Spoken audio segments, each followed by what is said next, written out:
Good afternoon, everyone. How are you?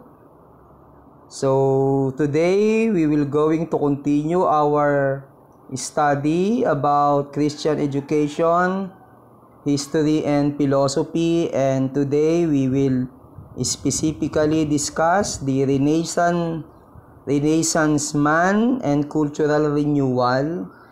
What is the contribution of this Renaissance to the education, history, and philosophy. So I hope that all of you are in good condition, and I believe that you are learning some things or many things, and I pray that today you're going to receive again another information that will expound your knowledge and understanding about the Christian education, history, and philosophy. But before we continue, let us pray to God, ask His guidance and revelation, knowledge, and wisdom. Let us pray. Our Heavenly Father, we come to you, Lord God, this afternoon, and we recognize you, Lord God, as our great teacher. For we believe, Lord, without you, we are nothing. So we commit to you our lives, our time, our knowledge, Lord. We pray, Lord, that you will continue to increase our information and knowledge about this Christian education, history, and philosophy. Thank you, Father, and we continuously bring you back all the praises, all the glory, honor, and power. In Jesus' mighty name we pray. Amen and amen. Okay, magandang hapon muli. So, let us continue our study today. So, first thing we need to know, what is Renaissance? Okay, I hope that some of you have the information and knowledge about what is Renaissance. But this Renaissance is actually a time wherein the arts and cultures are being developed.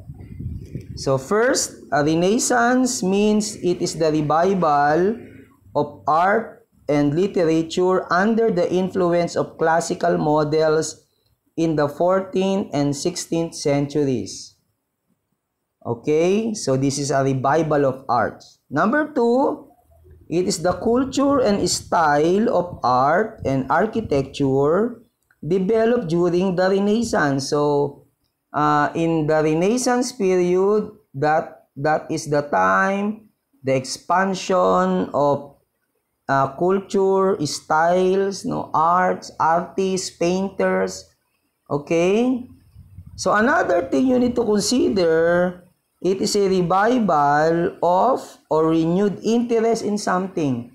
You need to notice that the medieval age, that is considered to be a dark age, wherein the Roman Catholic religion, theological schools, and monasteries are being corrupt, and they manipulated and monopolized the Christian educations. But in Renaissance, they tried to express themselves and their ideas through arts. So what is the synonyms of Renaissance? It is a revival, renewal, resurrection, reawakening, reappearance, rejuvenation, regeneration, rebirth, and new birth.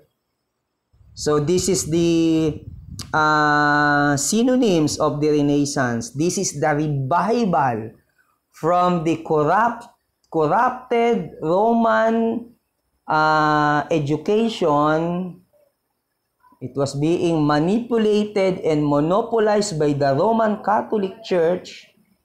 Okay, people tried to change, become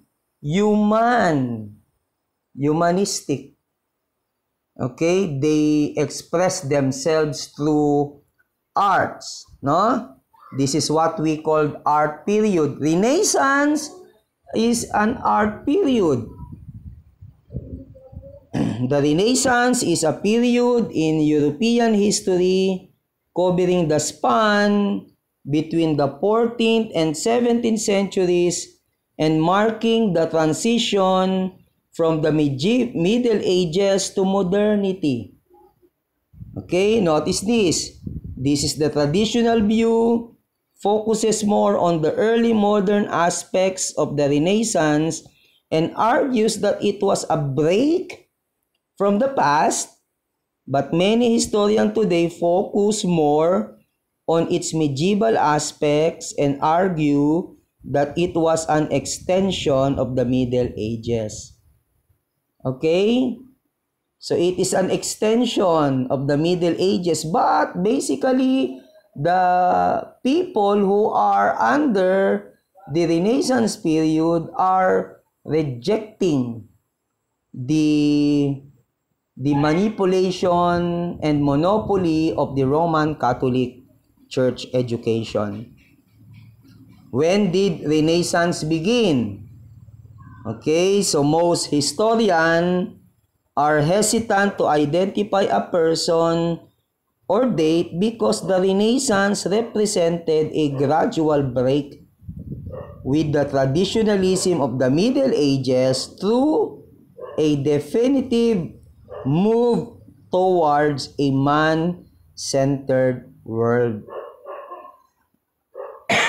So, the Renaissance is moving toward a man-centered education, learning, and not by manipulation of the universities, monasteries, and convents established by the Roman Catholic Church. Okay? So, this is a gradual break. Okay? People here becomes more on humanistic. So, what are the center of Renaissance? The center of Renaissance was Italy. Certainly the cradle because of its dominance of the Middle Ages. It continued to be center of the world attention. The vehicle was primarily art, or perhaps one should say the arts, and to a lesser degree, the unwrapping of the age of science. So you see that the Renaissance period is the time where the people didn't focus on the manipulation of others and centered to themselves. So what are the Renaissance artworks? We can notice the David and work by Michelangelo in the 1501 to 1504. Okay, from Florence, Italy. It is a masterpiece of Renaissance and world art. Okay, you can also see the School of Athens from 1509 to 1511. Raphael, or also known as Raffaello Santi, no, he was born on March 28 or April 6, 1483 in Urbino, Duchy of Urbino. He died on April 6, 1520 in the age of 37 in Rome, no? It is the Pantheon of Rome. He was known for his painting and architecture. Okay, and the movement was called to be High Renaissance. You see, they focus on arts. Gates of Paradise, no, by Lorenzo Ghiberti. Also, The Expulsion from the Garden of Eden by Masaccio. Also, The Annunciation by Fra Angelico. You can also see, this is the picture of the pagan religion. This is the Valentines, considered to be Valentine, the spring. La Primavera by Sandro Botticelli. You see here in the center is the Venus god.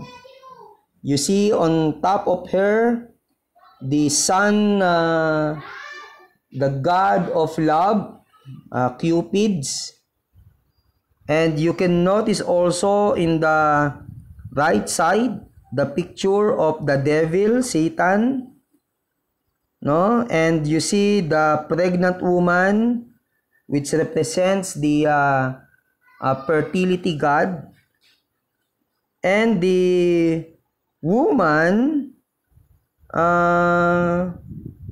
who shown their bodies. No, this is actually the history of the Valentines. You can also see the birth of Venus.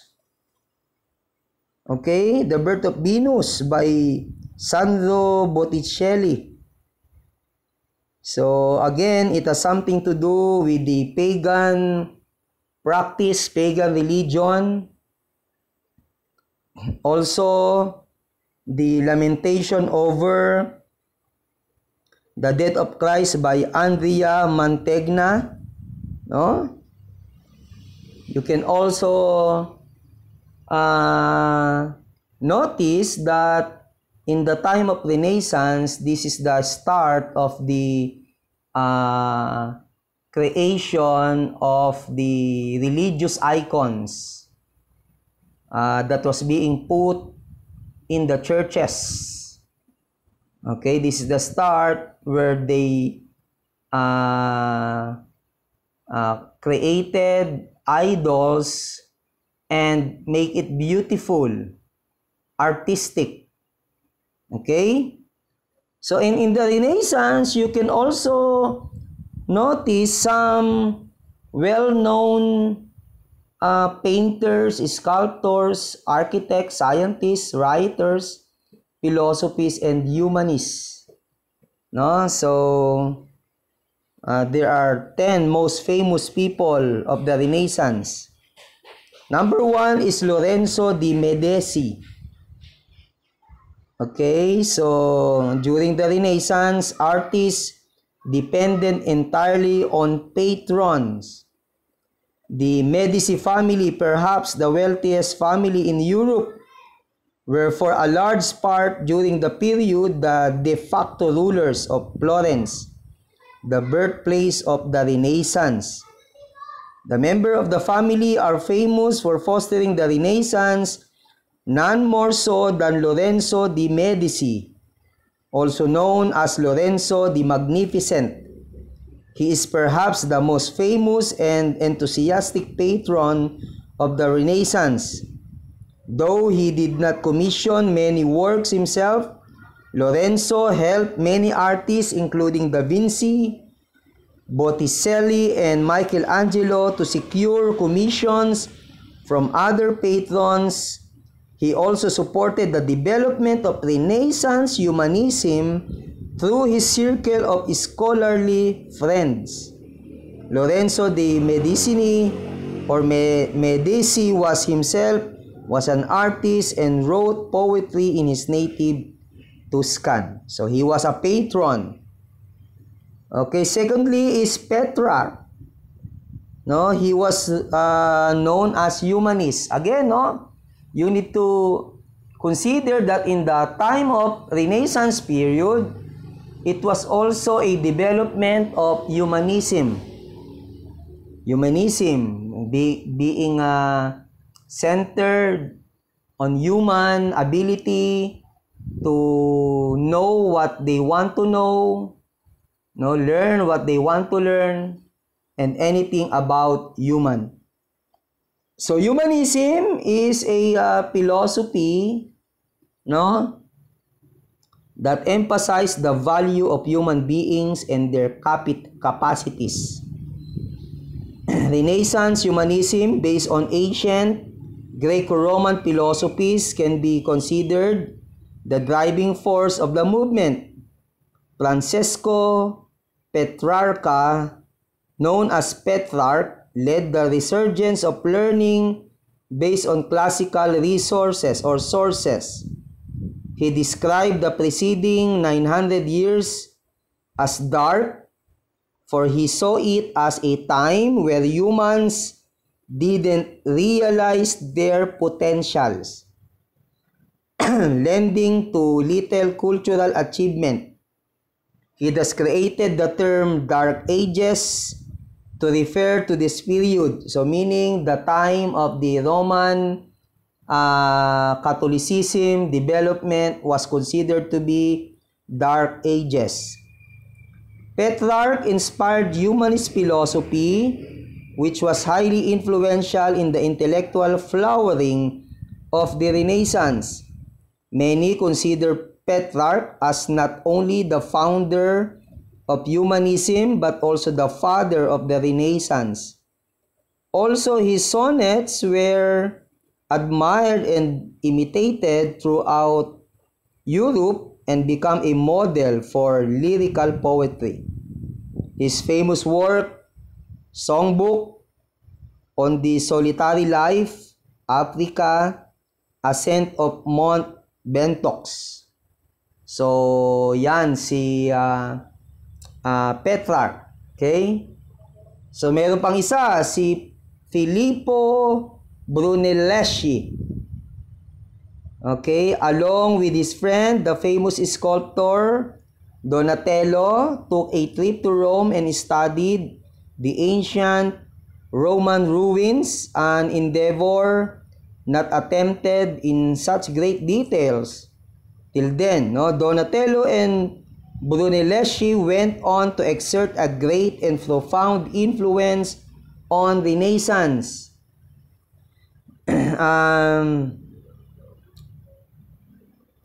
Art and architecture. They are considered among the founding fathers of the Renaissance. Brunelleschi is widely believed to be the most inventive and gifted designer of time. He formulated the Renaissance style that emulated and improved on classical forms. He is also credited with inventing one-point linear perspective, which revolutionized painting and is one of the defining features of Renaissance art. Brunelleschi is considered the first modern engineer, planner, and sole construction supervisor. His major feat of engineering was build the dome of Florence Cathedral. Wow, great! Huh? That's why they are not being attacked by the Roman people, Roman Catholic religion, because they were also considered to be engineers. Okay? So, who is next? Michael de Montagne. He was also a humanist. The French Renaissance is usually dated between the 15th and early 17th century. So, Michael de Montagne was a philosopher of the period who exerted the most long-lasting influence among all Renaissance humanists. He is famous for popularizing the essay as a literary genre, and his 1580 work, Essays, contain some of the most influential essay ever written. Montaigne writings are remarkable, modern even today, and his thoughts and ideas on topics as varied as motivation, child education, and human action continue to be relevant. Montaigne exerted an influence on numerous later writers, including Francis Bacon, René Descartes, and Jean-Jacques Rousseau. His masterful balance of intellectual knowledge and personal storytelling continues to be an inspiration for modern literary non-fiction. Okay, followed by Raphael. The High Renaissance is a term used to denote the apex of the visual arts in the Italian Renaissance. Raffaello Zanzio di Urbino, along with Leonardo da Vinci and Michelangelo, forms the trinity of great masters of the High Renaissance. Raphael was perhaps the most popular painter during the Renaissance, and even till late 19th century, his works were revered more than any other artist, and he was regarded as the best model for history painting. Though Michelangelo's and Leonardo's fame has surpassed his since then, Raphael is still considered among the greatest artists in history.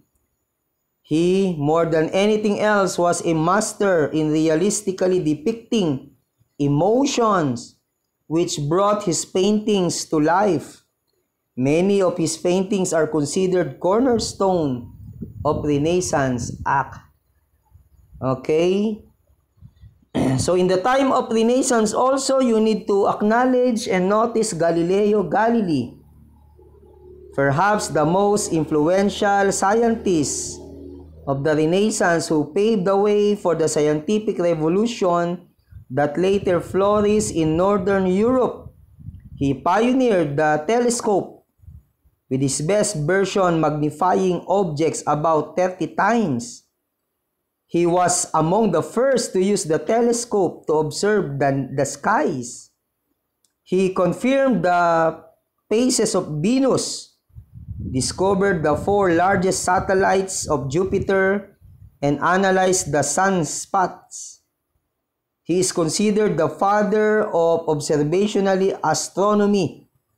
Galileo played a key role in Copernican revolution by advocating the heliocentric model of the solar system. He made significant discoveries in both pure fundamental science like kinematics of motion, as well as practical applied science like strength of materials. He also worked in applied technology, inventing an improved military compass and other instruments. Albert Einstein called Galileo the father of modern science, no? You also notice Michelangelo, one of the tenets of Renaissance. Humanism was the limitless capacity of humans for development. Renaissance saw gifted people who developed their abilities in a wide variety of fields, leading to the concept of Renaissance man or universal genius. Michelangelo di Lodovico Buonarroti Simoni, as a Renaissance man, is exceeded only by Leonardo da Vinci. He was a sculptor, painter, architect, poet, and engineer. But above all, Michelangelo was an artist who became the most influential figure in the figure in the history of Western art. His works of painting, sculpture, and architecture are among the most famous ever created, making him perhaps the greatest artist of all times.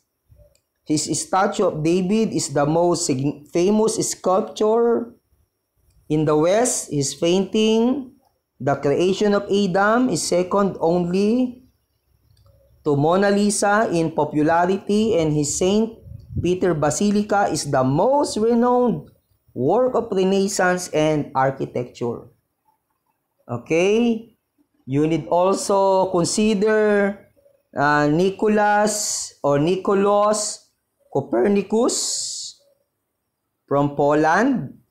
The most prominent scientific achievement of the Renaissance was the establishment of heliocentric model of the solar system that placed the sun rather than the earth at the center. This came about due to the work of one of the leading minds of the period, Nicholas Copernicus. Though similar models had been put forward by a few astronomers earlier, Copernicus' solar system was more detailed and provided a more accurate formula for calculating planetary positions. His heliocentric model led to the Copernican revolution, which is considered as the launching point of modern astronomy and the scientific revolution. Copernicus was a polymath with expertise in a wide variety of fields including medicine, governance, and economics, apart from astronomy.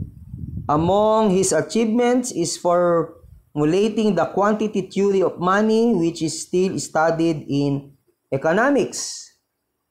Okay, you also consider William Shakespeare's. The Renaissance caught on in England in late 15th century and lasted till 17th century. The English Renaissance differed from the Italian Renaissance, with the main arts form in England being literature and music rather than visual arts. The towering figures of the English Renaissance was William Shakespeare's, who is widely regarded as the greatest writer in the English language and the world preeminent dramatist. Shakespeare wrote some of the finest and most famous work ever written. He is one of the most influential figures in English literature, and his plays continue to be performed and adapted. Last from the list is Leonardo da Vinci. He was called to be the ideal Renaissance man, the greatest universal genius, who among other things was a painter, mathematician, engineer, architect, botanist, sculptor, and anatomist. Da Vinci is one of the greatest painters in history. He painted the Mona Lisa, world's most famous painting. Other famous work in arts by himself includes The Last Supper, the most reproduced religious painting, and Vitruvian Man, one of the most reproduced artistic images. As an inventor, he designed workable precursor of a tank, a robot, a diving suit, and several other things centuries before they become a reality. Many of his inventions passed into general and practical use without Da Vinci being given credit. Other scientific achievements of Da Vinci includes designing the first self-propelled machine in history and describing the process governing friction. In anatomy, he did the most detailed study of human body before the 20th century. So notice here that the Renaissance period focused on the capabilities of man, being centered in man as a creator. That's why you can notice in the Last Supper, in the image of Jesus, no?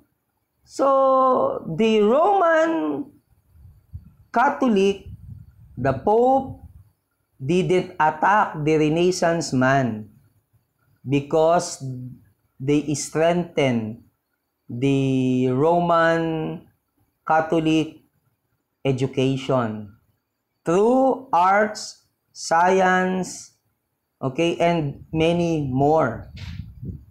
So it is important to think that, no, as part of the history, Renaissance didn't totally depart from the Middle Age or Dark Age.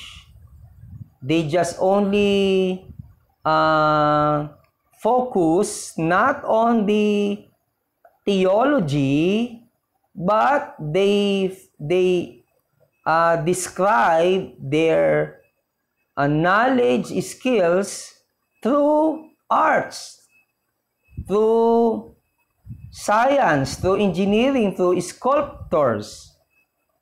Okay? They build elegant churches as a center of trainings and education. Okay? So, what were the main character or what were the main characteristics of the Renaissance? So, you can notice, no, particularly in its origin in Italy, was characterized first by a new commitment to the spirit of humanism. New commitment to the spirit of humanism.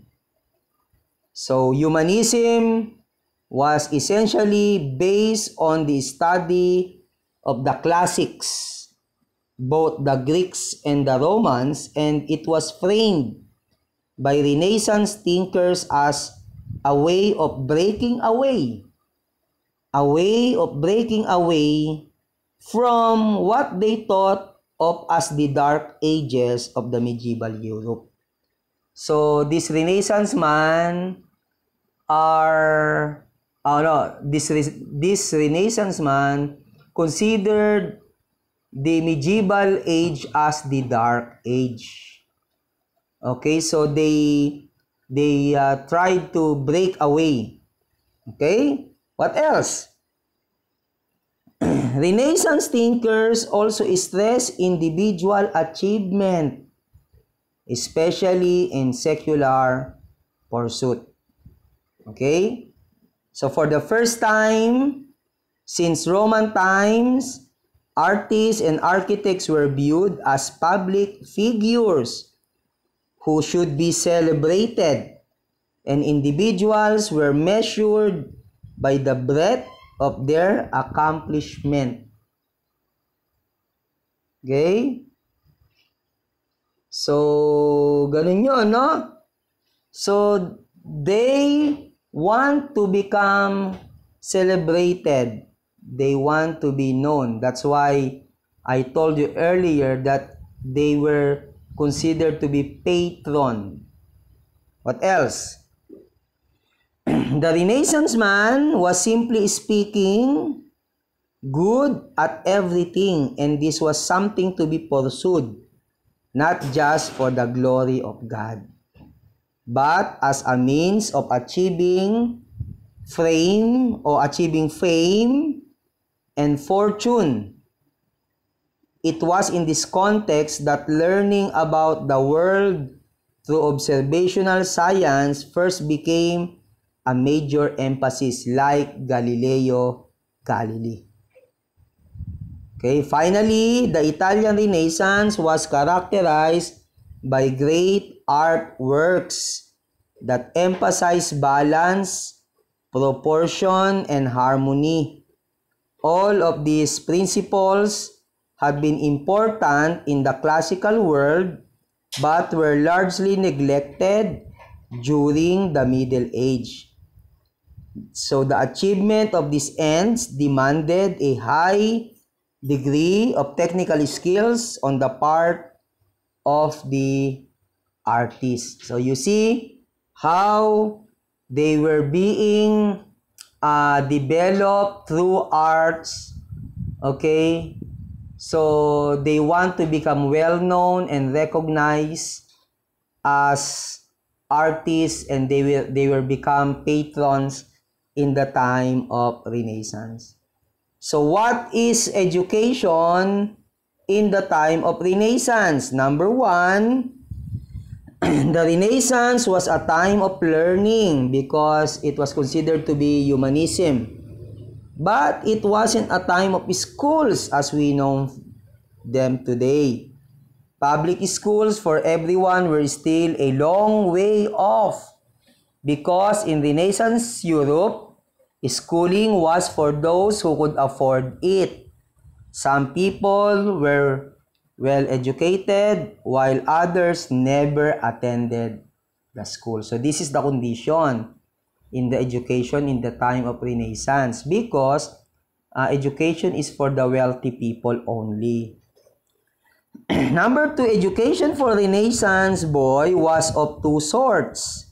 There was classical education based on the Latin language for boys who planned to go on to a university. There was also education through apprenticeship for boys who plan to pursue a trade. So, two things, no?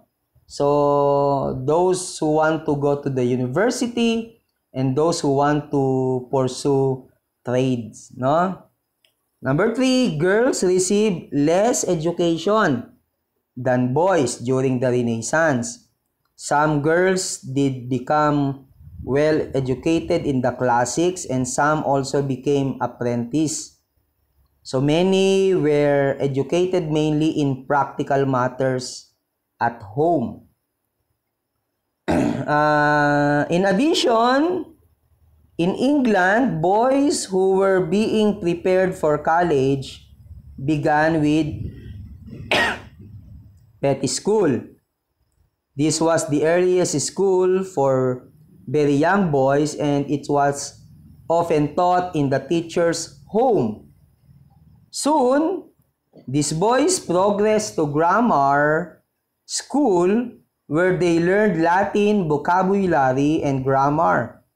Classics of Latin literature were used as the text for their lessons. And last, in grammar school, the boys were taught by a Latin master, and the master instructed the boys from his raised desk. The boys at their benches took notes with their quill pens, keeping a record of sayings and vocabulary words that might be useful later on. So this is the condition of education in the Renaissance time, no? So you see here that education has what we call the level. There is higher and there is lower. There is separation. The women are less educated.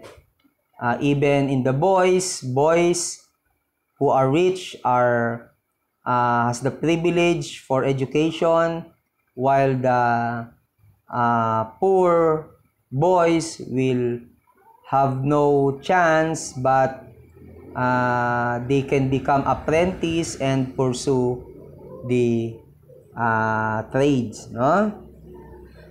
So what were the changes in education during the Renaissance?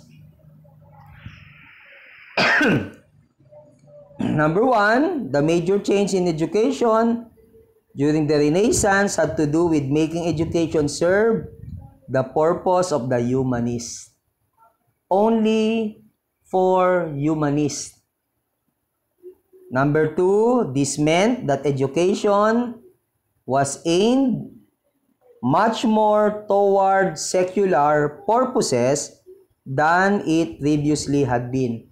So remember that in medieval age, the focus of education is in theology and catechism, but here in the Renaissance, it moves into secularism. It also meant that education was based more on science than simply on learning what ancient authorities had said. So they expound the education, no? Also in science also. So, in addition to this, okay, that in times before the Renaissance, education was centered around the church. You see, catechism. But in the Renaissance, it was on the secular. So it was based on biblical teaching, and its whole purpose was to get people ready to be leader in the church. So you see na the difference between the education in the Renaissance is the pointing out to secularism and humanism, centering on the ability of man. Okay, so what else? Other changes. By contrast, humanistic education was meant to create good people and citizens. So this is the concept of humanism. For this purpose, education became more practical, not more on theological. It started to emphasize such things as history, astronomy, music, and geometry that were not that much used to church leaders, but which more of importance to people who wanted to be part of a Renaissance humanistic society. Okay? So, there is a Catholic priest, a well-known Catholic priest, theologian, who was connected in the humanism. And who he is? He is Erasmus. So in connection with Erasmus, humanism resulted from the rediscovery of the classic Latin and Greek writers. Humanists advocated study of the classics and classical culture. They studied the human text, not just the sacred text. Erasmus was probably at the pinnacle of the tradition. Thomas More would be another example of a Christian humanist. So Erasmus was a priest, no? He was a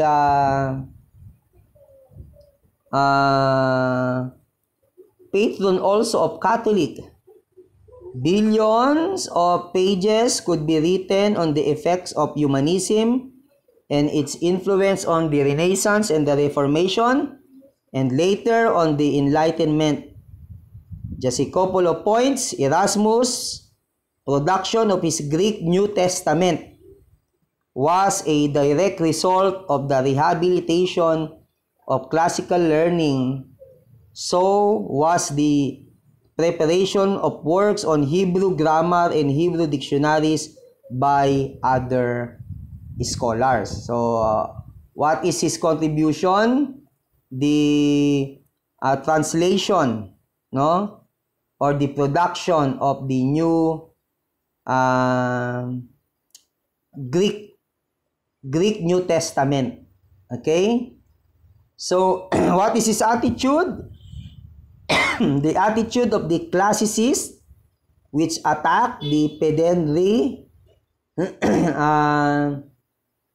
the character or qualities that dominated education. And what is that? The Roman Catholic education. So help pave the way for Luther and others. So the writings and the philosophy of Erasmus helped the Reformation to criticize the standard religion, which is the Roman Catholic. So the humanists criticized the scholastics and the hierarchy for their methods and lack of imagination. Thereafter, it would be easier to take the next step to criticism on theological ground. No? Of course, humanism without its Christian base can quickly lead to skepticism and what can be termed secular humanism. So what is humanism? Humanism is a paradigm or a model. Humanism is also a philosophy. Humanism is also a pedagogical approach that believes learning is viewed as a personal act to fulfill one's potential. Again, what is humanism? It is a learning approach and viewed as a personal act to fulfill one's potential. No? So what are the principles of humanistic education? Okay, there are 5 basic principles. Number 1, students should be able to choose what they want to learn. Humanistic teachers believe that a student will be motivated to learn a subject if it's something they need and want to know. So, humanism education is something like trying to identify or assess what is the need and wants of the learner, and then through that needs and wants, the teacher can able to create a lesson that is highly excitement or enjoyable to the learners. Number 2, the goal of education in humanism should be to foster students' desire to learn and teach them how to learn. So students should be self-motivated in their studies and desire to learn on their own. Maybe using the psychological approach which is presented by Sigmund Freud can help to help the learner, no, to seek for learning, something like punishment and rewards. No, this means that if they will receive rewards, they will try to study. Okay? Another consideration for this principle is that humanistic educators believe that grades are irrelevant and that only self-evaluation is meaningful. Grading encourages students to work for a grade and not for personal satisfaction. In addition, humanistic educators are opposed to objective tests because they test a student's ability to memorize and do not provide sufficient educational feedback to the teacher and students. No? So, oppose the objectives because objective is just you just memorize. Another 2, humanistic educators believe that both feelings and knowledge are important to the learning process. Unlike traditional educators, humanistic teachers do not separate the cognitive and affective domains. So here you notice that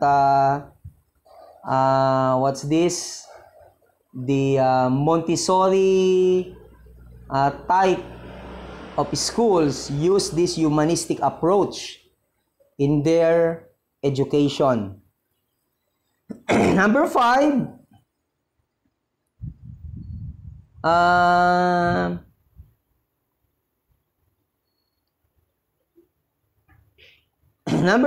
humanistic educators insist that schools need to provide students with a non-threatening environment so that they will feel secure to learn. Once students feel secure, learning becomes easier and more meaningful. So this is the principles of humanistic education. So in summary, number 1, students' learning should be self-directed in humanism. Schools should produce students who want and know how to learn. The only form of meaningful evaluation is self-evaluation. And feelings as well as knowledge are important in the learning process. And last, students learn best in a